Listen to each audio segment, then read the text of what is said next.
Thoughts on Linguistic States by Babasaheb Ambedkar. Chapter 7, Part 4, United or Divided? I have said that Bombay be given a new area and made into separate city-states. There now remains the question of how to deal with the rest of the Maharashtra. I have suggested that the rest of Maharashtra should be divided into three states. From very ancient times, Maharashtra has been divided into three states. Maharashtra first comes to be known in history during the time of Ashoka. It is mentioned in Mahavansa in connection with reference to the missionaries sent by Ashoka to different parts of India for the purpose of propagating Buddhism. But thereafter, the Pali literature speaks of Tri Maharashtrika or three Maharashtras. It means that from very ancient times there have been three Maharashtras. My proposal is not therefore new. The accompanying map will show the area and boundaries of each of the three divisions. For the present, from the point of view of area and population, there is nothing to complain against the three divisions. From the very earliest time, they have always been spoken of as Tri-Maharashtras. The division does not wrong to the linguistic principle. In fact, if all the three Maharashtras have the same language, it can help to develop the Marathi language if it is worth their value to do so. The question of viability I will consider later on. I propose to deal with it separately in a special chapter. Bombay was then unknown, otherwise it would have been the fourth part of Maharashtra. Of the remaining three parts, what I call Eastern Maharashtra is already a separate state. All that required is that it should be allowed to remain separate. It has got a well-established administrative system, a well-established revenue system, and a well-established judicial system. It has been separated from the trammels of the Hindi-speaking people. The only problem that remains is how to divide the area covered by Maharashtra, which is part of the present Bombay state, and the Marathwada of the Hyderabad state. Instead of forming a merger of the two into one and joining it to the third, which I call Eastern Maharashtra, why not divide the Maharashtra part of Bombay and Marathwada into two equal states? This is my scheme. I transfer 6 districts of Maharashtra part of the Bombay state and make them part of Marathwada. The distribution of the area and population of the three Maharashtras are shown below. The population area and revenue of the three Maharashtra states will be approximately as follows. Name of the state, total population of the territory, area and square miles, total revenue, total expenditure. Western Maharashtra 1267731630028 2624204441 not known. Central Maharashtra 1240904455482 216380095 not known. Eastern Maharashtra 8027130 39004 94111012 not known. Total 33113490 124514 572911548 not known. I will now proceed to state my reasons in support of this plan. I have said that Maharashtra has been divided into three and has always been so. This is a historical argument. It at least shows that the tradition, the way of life, and the social and economic condition of what is called United Maharashtra is not one.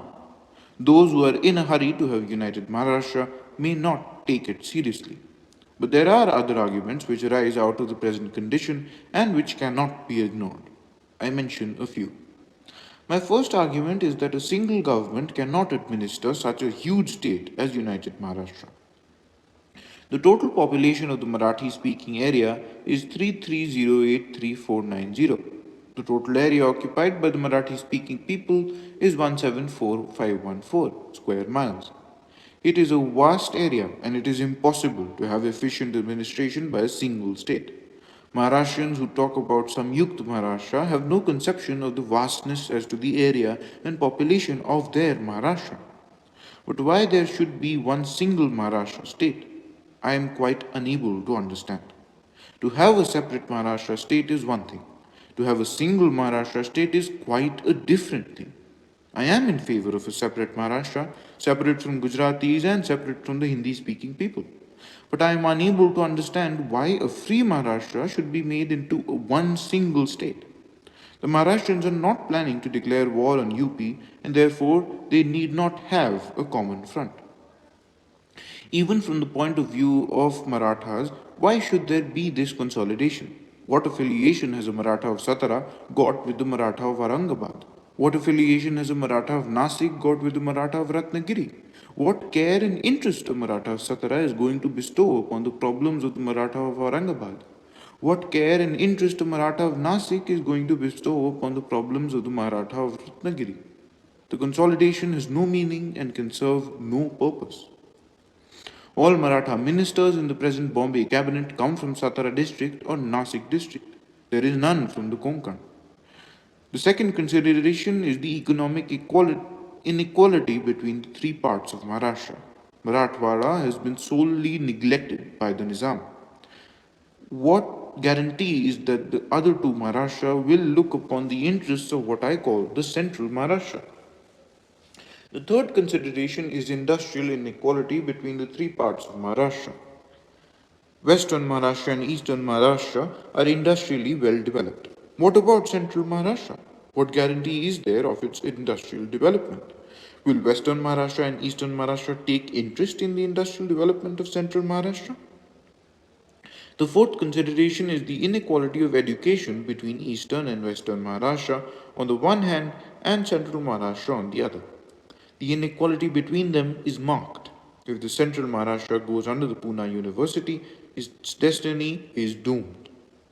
I am greatly worried about Marathwada. It was hitherto part of the Nizam's territory for the last 200 years. The Nizam had criminally neglected this area. He took no interest in it. There is not a mile of canal irrigation in Marathwada. There is hardly a high school in Taluka places in Marathwada. There is hardly a youth in Nizam's public service from Marathwada. I speak from knowledge and experience. People are not only down and out, they are ignorant. They are being grabbed by highly advanced people on both sides. When their avenues of employment are closed, there will be further degradation in their position. I shudder to think what would happen when Marathwada goes under the Pune University. The standard of education in the schools and colleges under the Pune University is so high that hardly any boy from Marathwada can hope to pass the examination.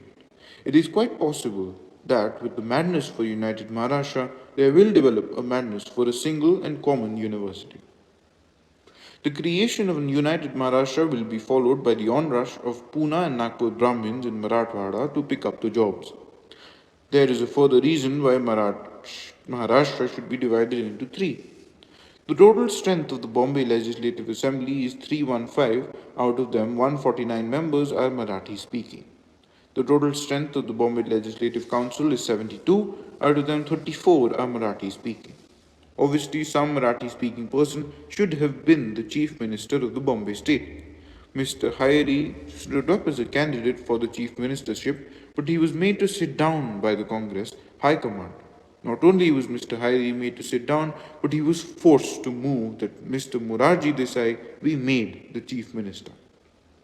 What a humiliation for a Maharashtrian leader!